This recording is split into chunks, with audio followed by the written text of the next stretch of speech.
All right, so I want to talk a little bit about cultural competence in a different kind of way. So, what we have here is a diagram that I think is really interesting for a number of reasons. So, what we have is, and I'm using a carrot as the metaphor, if you will, and so you can use other things, but I think you'll get the point. So when we talk about this concept of culture, we have the things that can be seen and the things that cannot be seen. The things that can be seen in a culture are we'll call artifacts. And so some of these artifacts might be dress, they might be the way the language is written, it may be the foods that people eat. The artifacts could be the music, the dance, the art. So all of these things that we can physically see are the artifacts of culture. And in this diagram, I would suggest that it is all of the greenery that we can see that's attached to the carrot. That all of that greenery lets me know that there's something deeper in the ground that I should be paying attention to. And those things that are not easily seen, the things that are underground, we will call those things values.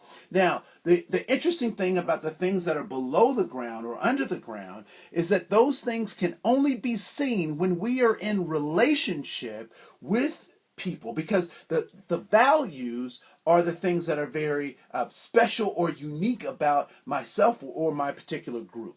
And so I don't just share those with anyone. Those are things that are shared with people who are within the group or people who have some kind of tie to the group.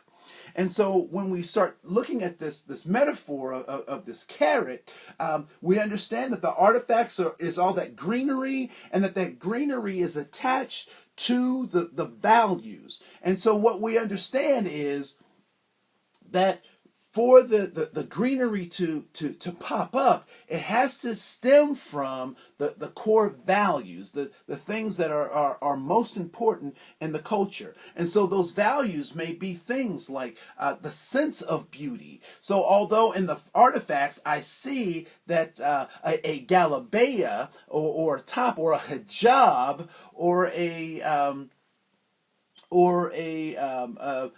sombrero, I can see those things as artifacts, but I have to recognize that those artifacts, the galabea, the hijab, the cowboy hat, even the sagging pants, those are things that are connected to a set of values. And so those values can be things like relationship with a higher power, a relationship with God, or no relationship with God. That those values can be things like family gender roles or gender roles or gender identity, how that gets played out in a culture. It could be a sense of time. What does time mean?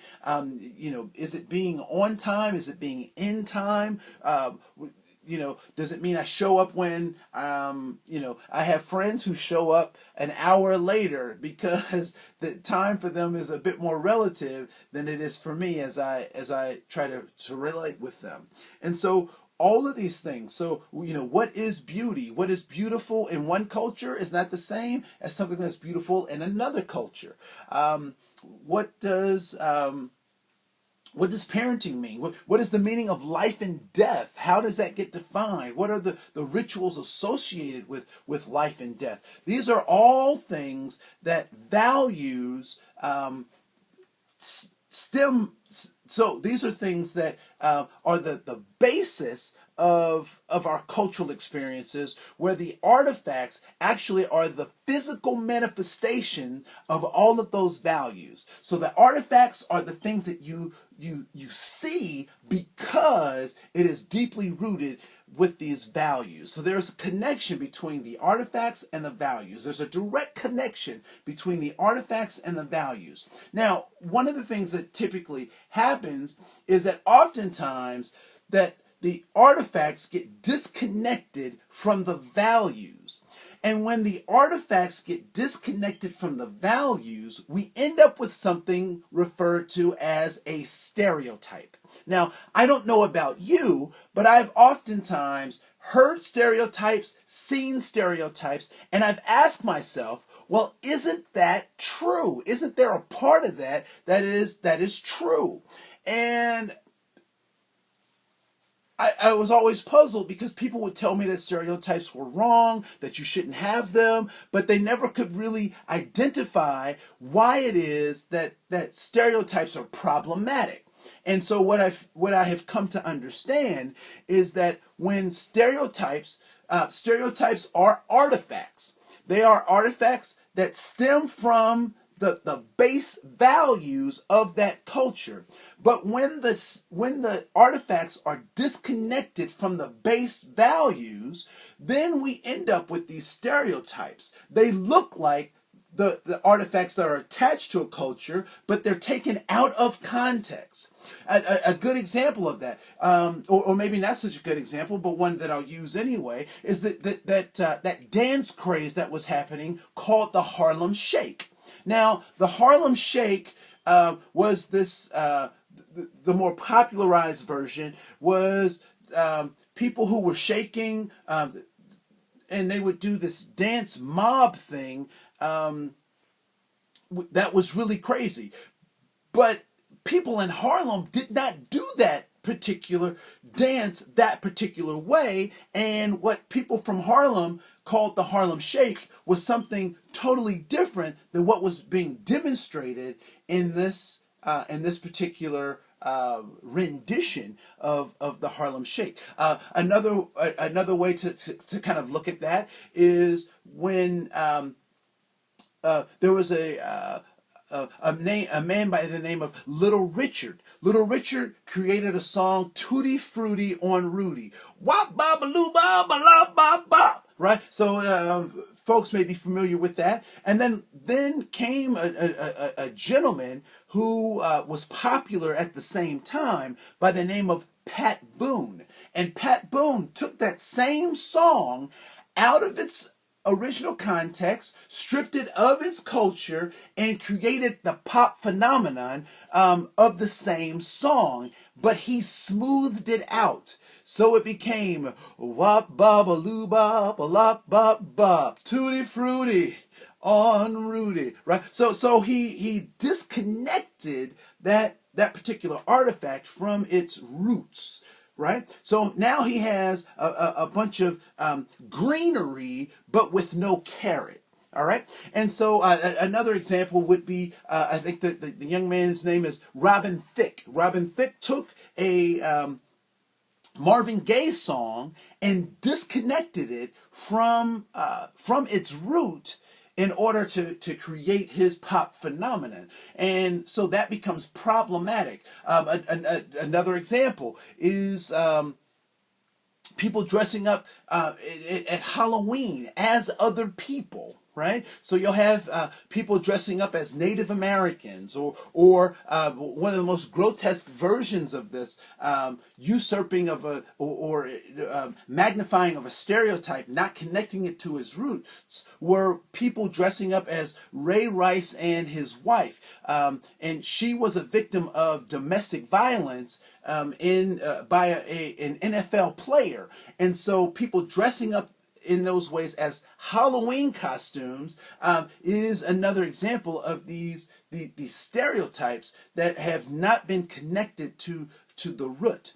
And so one of the things that happens when we take those stereotypes and we disconnect them from the values, they become very problematic, because now we have all this greenery, but there's nothing I can really do with the greenery in terms of it being edible. Now, some people will make a salad, but that's not the most important part of this carrot. What is the most important part of the carrot is the root, right? And so once I cut off the stereotype and I'm walking around with the stereotype, then I have a question or the question then needs to be asked, where is the carrot, right? And so all too often what ends up happening is that people can't find the carrot. They can't find the values. They can't find the culture because the stereotypes, the artifacts, if you will, have been disconnected from the root of the values associated with that culture. And so now I have people who are now looking for other cultures to find their meaning in life, or to find how they can relate to life.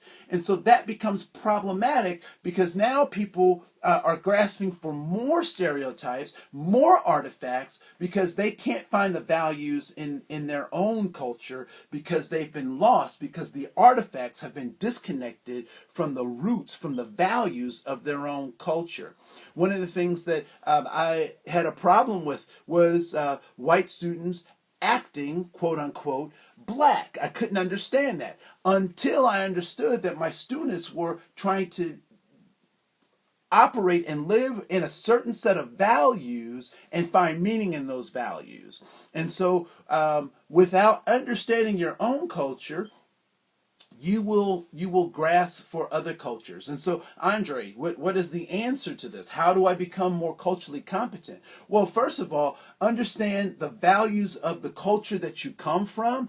Understand that they're related to artifacts. Also understand that when you see stereotypes that are not connected to values, then it's your opportunity and your responsibility to challenge those stereotypes and ask, what values do these stereotypes or these artifacts represent? And so as we engage in that process, then we become more culturally competent.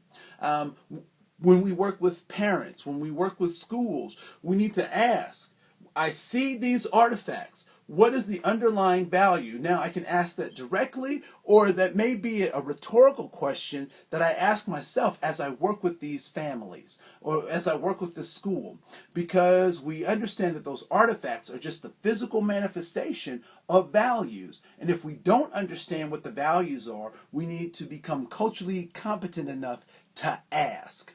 My name is Andre Cohen, and I'll see you in this next section. Thanks.